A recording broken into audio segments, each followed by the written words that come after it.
arrays are a type of construct, something else we're going to declare as the type of variable. All the variables that we've used so far, the variable types, have been what we call simple data types. We have integer, we have float, we have char, we have Boolean. These are for a single entity, okay? Arrays are what we call a composite data type, meaning they allow us to declare groups of things. Okay, so let's talk first about why we need arrays. So on the sheet that I've given you, no, you can go back. On the sheet that I've given you, the very first problem that I want everybody to do is I want you to write a program, a couple lines of code that inputs 3 test scores and computes the average. So on problem number 1, just write the solution for 3 test scores, declare 3 test scores and compute the average.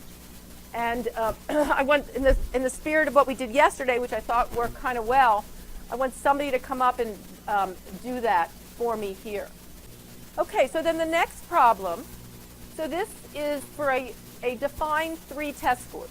The next problem allows, I want you to, if you look at number 2, I'd like you to write the code that allows you to input as many test scores as the user wants using the Sentinel value of -1. So you're going to need a loop. Input test scores until -1 and compute the average this time.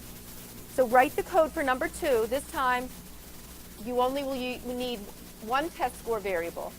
And you're going to do the steps necessary in order to compute the average.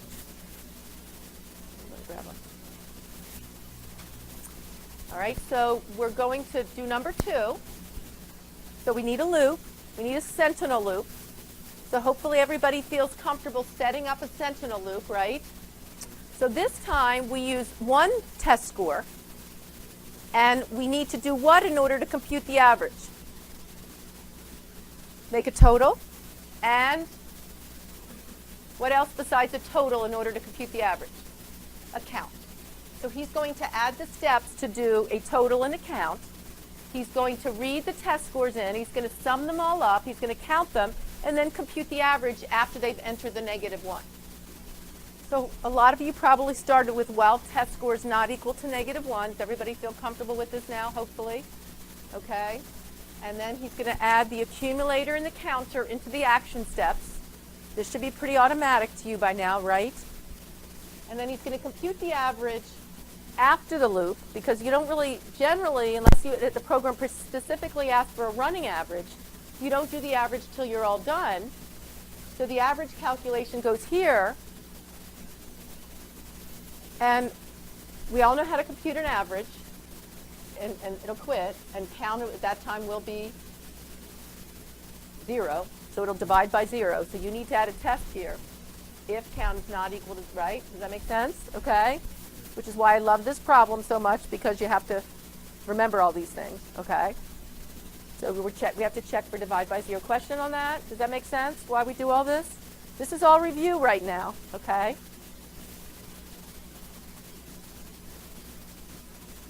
And then he would print the average, and we've got the logic. I got written, all I have is the last test score, the -1, actually. So I didn't store the test scores, right? So if I have 5 test scores and I want to compute the average, okay. I make test score 1, test score 2, test score 3, test score 5, test score 4, 5. But if I have 100, that's not going to work, right? So what if, which is the case in many situations, I want to be able to store 1,000 test scores, and I want to be able to access them. I don't want a different variable for each one. Does that make sense? Okay? So we want to have the ability to store the test scores. If I now, thanks, perfect. If I wanted to find the highest test score, I'd have to change the code. I don't have the test scores. They've all been entered. They're gone. All right? So I'd like the ability to store the test scores and be able to do a bunch of things to them, not all as I'm reading them in. Okay? And if you look at question 3, 4, and 5, basically we cannot answer 3, 4, and 5 with what we have now. So I'm going to show you a way to create an array. Okay? So an array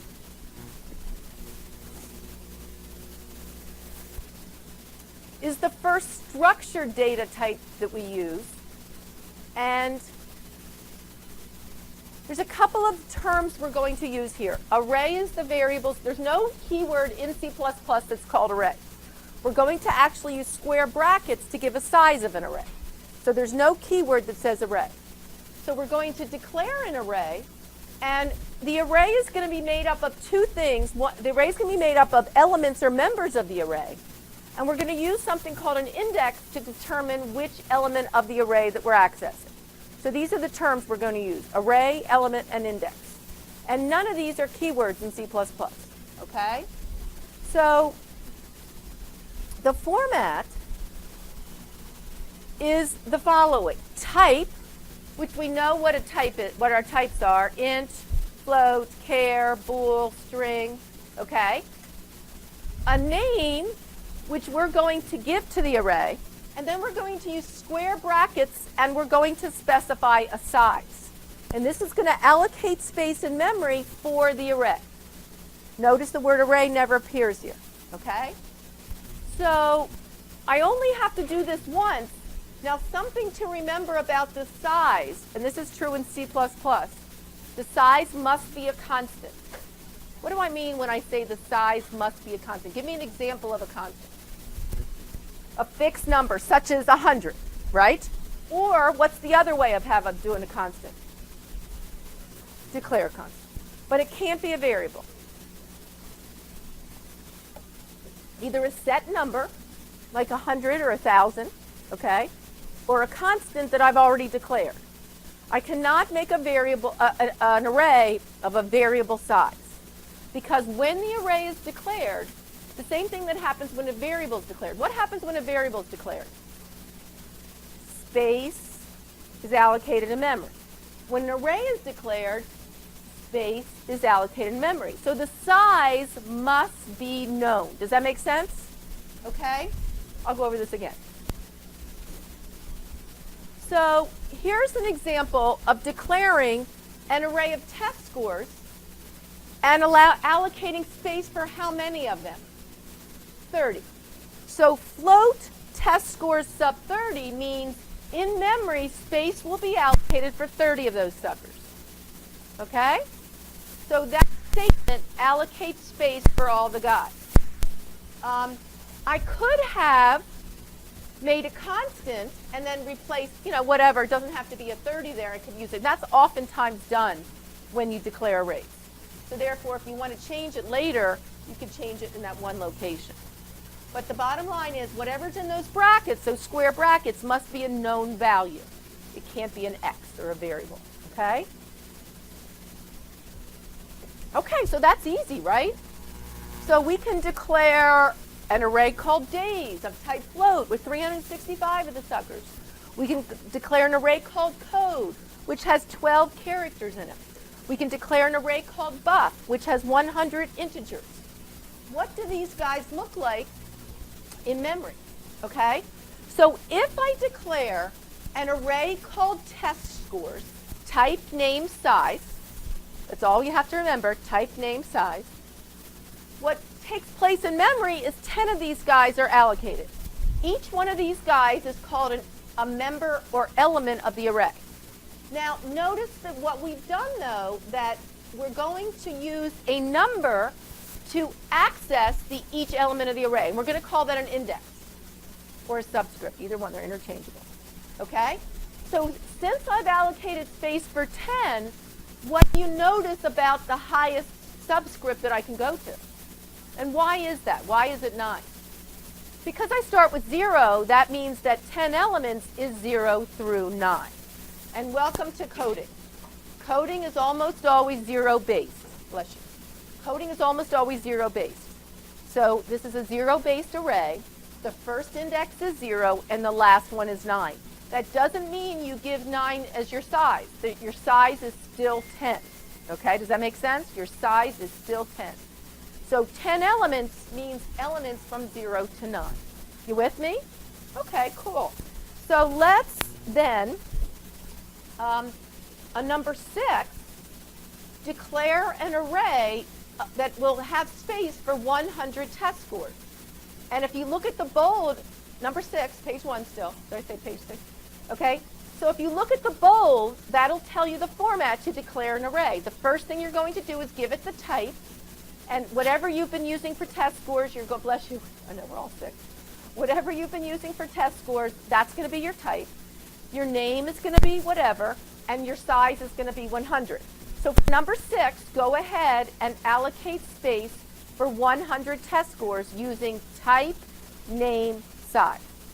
So this gets declared wherever your variables usually get declared. If it's declared inside a function, what is the scope of that array? If I declare an array inside a function, what is the scope of that array? Local to that function. If I mistakenly declare an array up before main, what is the scope of that array? Global. Okay, so same rule. Okay? So, okay, and then what do you need at the end of it? Yep. Semicolon. So this allocates space for 100 test scores. Everybody with me? Good. Okay? So far, so good. This is how I create these arrays. Now, if you look at the sheet and turn your page, just for the sake of brevity, I have done it for a 10-element array because I didn't want to draw a picture. But I want everybody to look again at this picture. If I declare an array of 10 integer test scores, what's allocated in space is 10 memory locations, 10 memory locations. And I could access the memory locations by using the name test score sub 0. So if I said test score sub 0 equals 100 equals 95, what would happen if I said test score sub 0 equals 95? The value 95 would get stored, and we'll get to that more later, okay?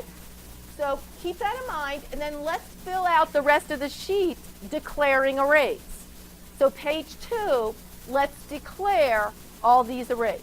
Typically, I don't know, do you do the same thing? When I give an array name, I typically, you want to go ahead and do the next one? I typically make it a plural. That's just my convention. I'm not saying I can see this both sides. It's just something I always do to kind of see the difference between one name and multiple. So yeah, why do we choose string for zip code? You remember that? Can somebody explain why we choose string for zip codes? Anything we don't do mathematical on, we typically use string. And there's a couple reasons for that. Remember, we said if it begins with a 0, there are zip codes that begin with 0. Do you remember that vaguely? IDs, we use 0. Phone numbers, we use strings. Remember that? Yeah. Go ahead, you want to do the next one? Yep. Does everybody remember that when we talked about IDs and social security numbers and zip codes, it's computer science convention to choose string, okay? Okay, so you get the idea of declaring arrays. Woohoo! Now we need to do something with them, right? Now we need to do something with them. Okay, so he's finishing 10.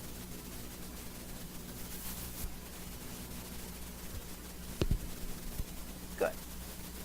Okay, so the next thing we need to be able to do is we need to be able to do something to the individual elements of the array. So the way that I do that is I use the name of the array followed by a subscript.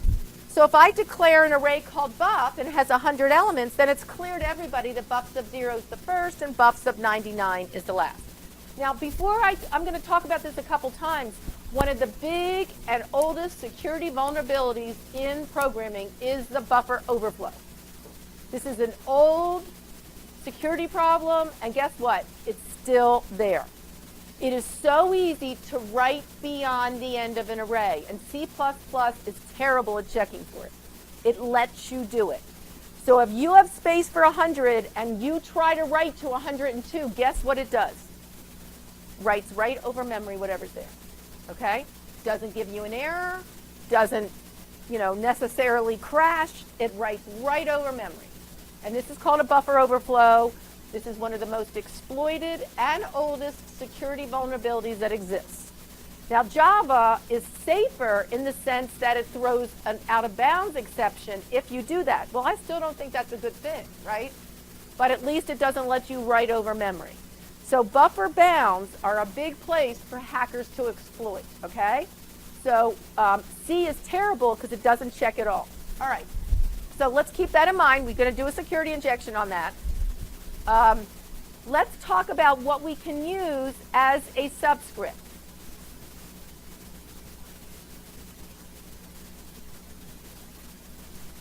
So if you look here, I can have a number. So if I have an array called, I can have a variable, an expression, or a number, constant, okay? So angle sub 0 equals 493. I'm using this just like a variable. So I can access elements of the array. If I have 20 test scores, I can say test score sub 3 equals 95, just like I would X or Y or anything else, okay? But notice that I can use numbers as my subscripts, and I can also use variables. So without knowing the details of the array, can you tell me what this third bullet is doing? What is this third bullet doing?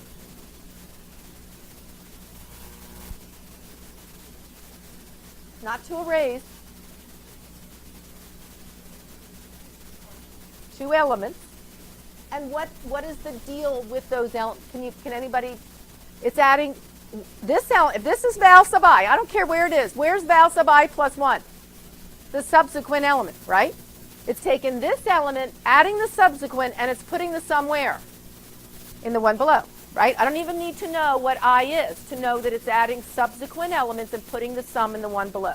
So this is an example just showing you that I can use a variable, which is going to be really useful in a little bit, you're going to see, and I can use expressions inside the subscript, okay?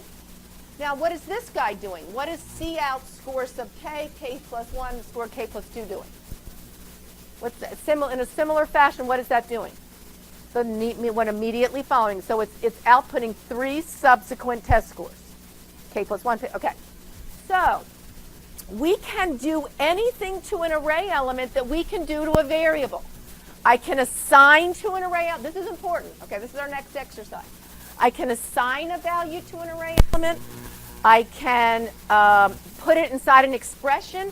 I can output an array element, not a whole array, an array element.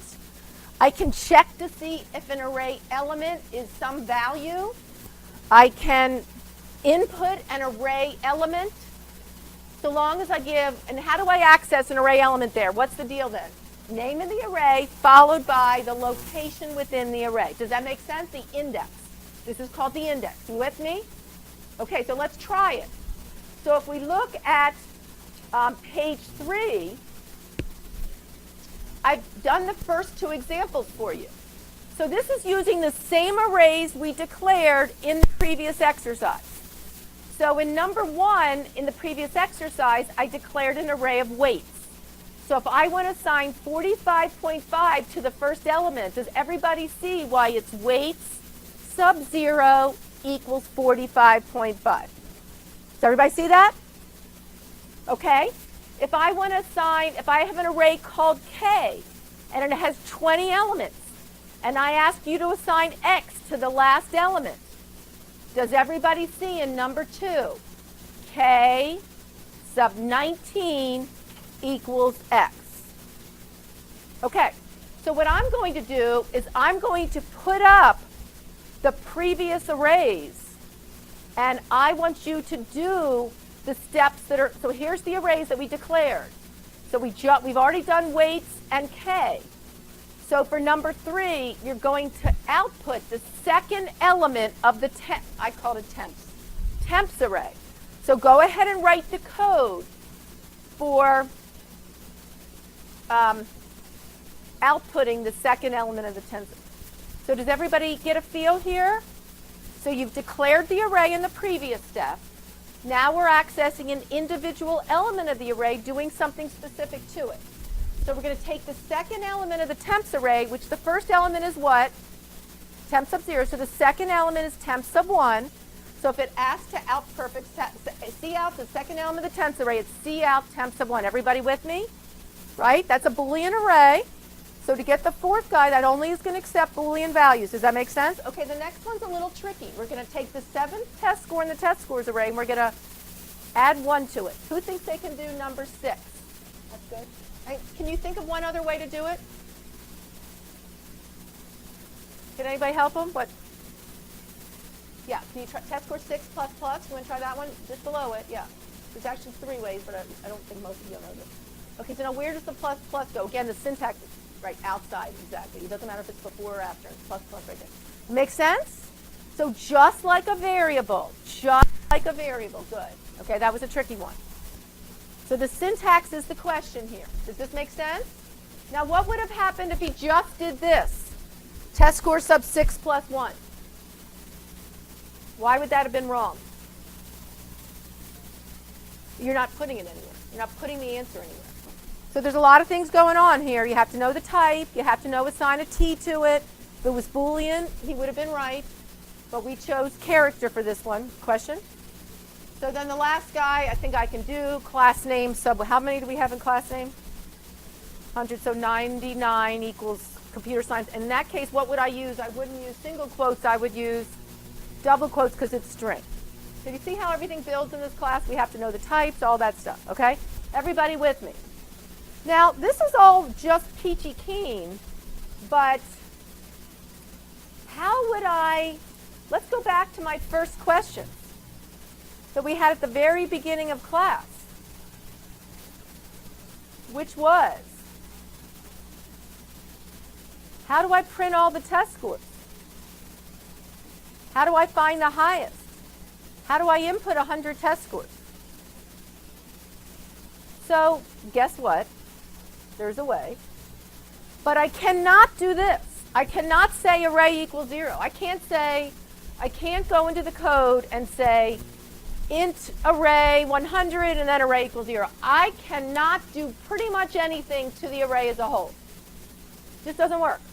It's not allowed. These are invalid operations. I cannot see out an entire array at once. Cannot do it. Does everybody see that? I cannot do it. It's illegal in C++. I can see out scores sub 0, and I can see out scores sub 99, but I cannot say see out scores. Error. Okay? I also cannot see in an entire array in one fell swoop. I cannot assign two arrays to each other. So what the heck am I, how the heck am I going to do with this stuff? How am I going to input 100 test scores? How am I going to sum 100 test scores? How am I going to output 100 test scores? So does anybody have any ideas? So let's say that I come to my compiler and all this stuff, blah, blah, blah. It's all going to go away. And let's go back to my original test scores, which was float test scores sub 100. Can somebody tell me how I can set every one of these test scores to be 0? I certainly don't want to do this.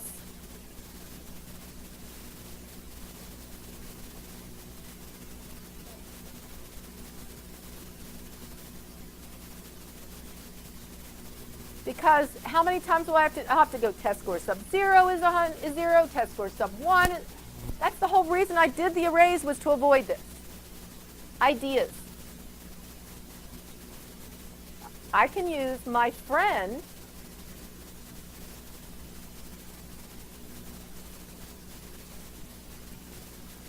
the for loop. And I'm going to start, we're not quite there yet, hold on. So we're going to start the array at what? I mean the index at what? And I'm going to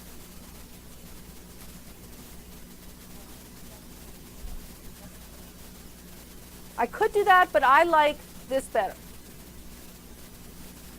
Because I don't want to add a new number to the equation. If there's 100 elements, let's go to less than 100. Won't that go to 0 to 99? Isn't that cleaner? The other guy works. This is cleaner. And what is this step going to be? And there you have it. 2 lines of code.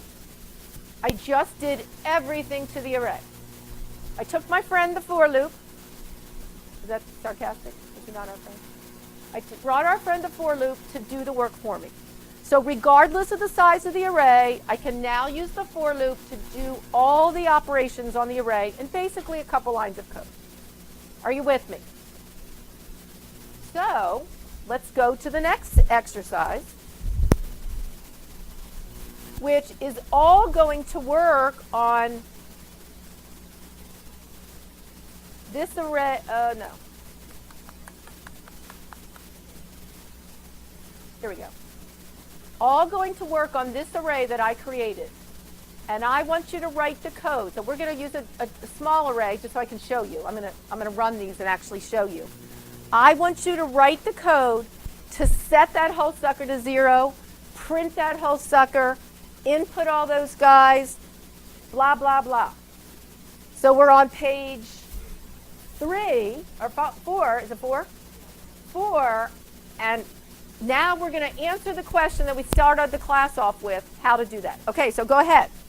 Go ahead and write the code given that array to use for loops to do all the things I'm asking you to do. So how would you, okay, so let me ask you this. If I ask you how to, okay, I'm not trying to put you on the spot. I just did the same thing to him. If I asked you how to set the first element in that array to 0, what code would you write? What's the first element in that array? Test score sub 0, right? So do me a favor. Come in here and write test score sub 0 equals 0. Just do that. I want everybody to process this, okay? No. After the 4. Keep what you've got. So go right here, put a return, and write test score sub 0 equals 0. Does everybody agree that would set the first element to 0 first? Now, does that make sense to you that that sets the first one to 0?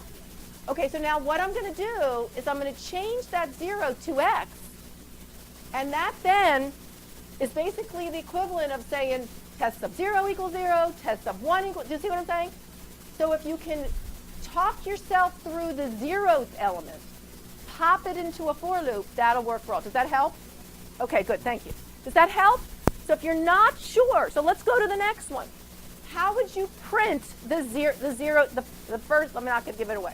How would you print the first element? If I asked you what code you would use to print the first element, what would you do?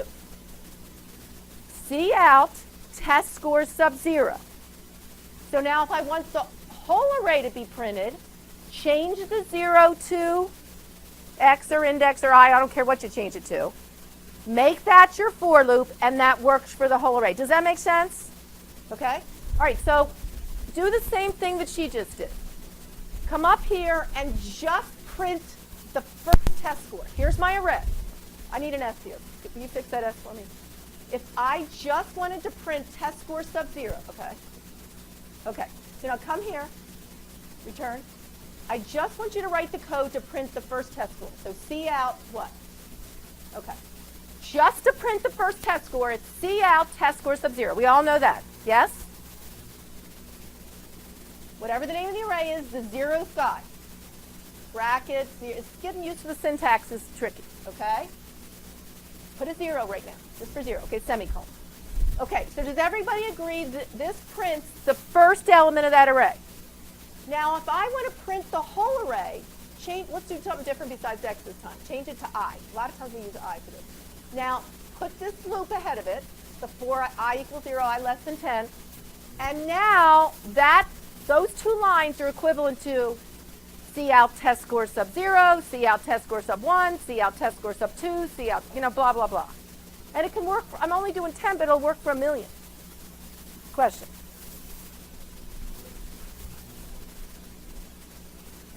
So, if I'm working on the whole array, okay, thank you. All right, so let's run this guy. So here, all right, so does everybody see what happened here? When I declare an array, what happened? 10 guys were allocated in space. And what were those guys called? Test score sub 0, test score sub. So when I did that one line, 10 spaces were allocated, and they're all blank or have garbage in it at this point.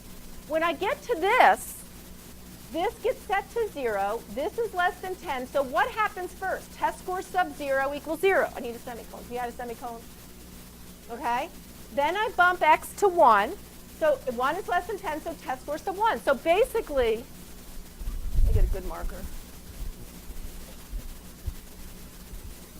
First step is space got allocated. Right here, space got allocated. And the first guy's called what? Full name, though. Test scores sub 0. That's how I refer to that first guy. The next guy's called what? Test scores sub 1. This is the element, this is the index. Blah, blah, blah. The last guy is called test scores sub 9. Okay, that's all that happened here. Now what happened here is x is 0, x is less than 10. So when I first do this first line, what happens? 0 gets put there. Then I come up and I bump x to 1. Is 1 less than 10? Yes. So test score sub 1 equals 0. So it's just all happening behind the scenes, but 10 lines of code are being executed. There's no miracle. Each one of those lines is being executed. Does that make sense? Okay? So now when I get to here, we can run this. This will actually print. It's not going to be pretty. And I could call the index whatever I want. I use I a lot. Some people use IX. So what should print? 10, 0. Now if I want it on separate lines, I have to do it. It does what I tell it to do. It doesn't do anything, Okay? Now this is so useful to me, I'm actually going to make this a function. So I'm going to make a function called print. I'm going to let it, it'll work for anything. Oops. And I'm going to keep using this guy. And I'm going to pass in the array. The names don't even have to match. And this can be ARR. So I can pass these arrays, and it's going to be really powerful for me to be able to do all this stuff. And so if I want to print the array, what am I going to pass it here? I'm going to say print ARR, and what am I going to pass it? What array am I trying to print?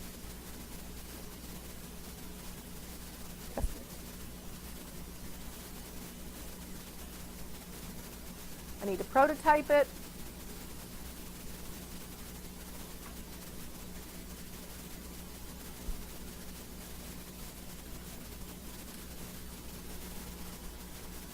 Okay, so anyway, now that array, I'm going to use it all over the place. Okay, so now I want you to write the code to input all the values.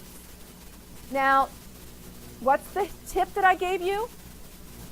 What's the tip, Jake? So write the code to input the first value. So what would you need to do? You need two statements. What do you need? C out, C in, and then you need to put it, right now it'll be 0, and then pop it into a for loop. So go ahead and try it. So write the code to number 3, input all the values. So this time I'm going to ask the user to enter the array, the test scores. Who thinks they can do this? Stefano, you want to try number 3? And each one of the, so go ahead, it should run. So now it's going to ask him for 10. We could have said enter, he's going to just enter 10, any crap, 1, 2, 3. So it's going to ask for 10 test scores. He's entering them manually. If I now called print test scores, it would print whatever's in the array now. Does that make sense? So you see the power we have now with these arrays? Okay, thank you very much. All right, number 4, double all the elements in the array. So that means that I decided the test scores needed to be doubled. Ha, in your dreams. So write the code to double every test score. Perfect. This is 4 and 5. Is there another way that we could have done this step? Yeah. We could have said test score sub I plus plus. Make sure the plus plus is outside of the brackets. If it's inside the brackets, it'll bump I. That's something else. Okay? That'll really screw things up. All right? So what's the last element in the array? This is a little tricky. What's the last element? 9. Right? Semicolon. And then you're going to continue to go so long as you get to, no, we're starting at the 9 and going back up, but it needs to be greater than or equal, because otherwise you won't do the last. In this case, do you see why? Does that make sense? Okay. So then he's just going to print it. Does that make sense how we can print it reverse now?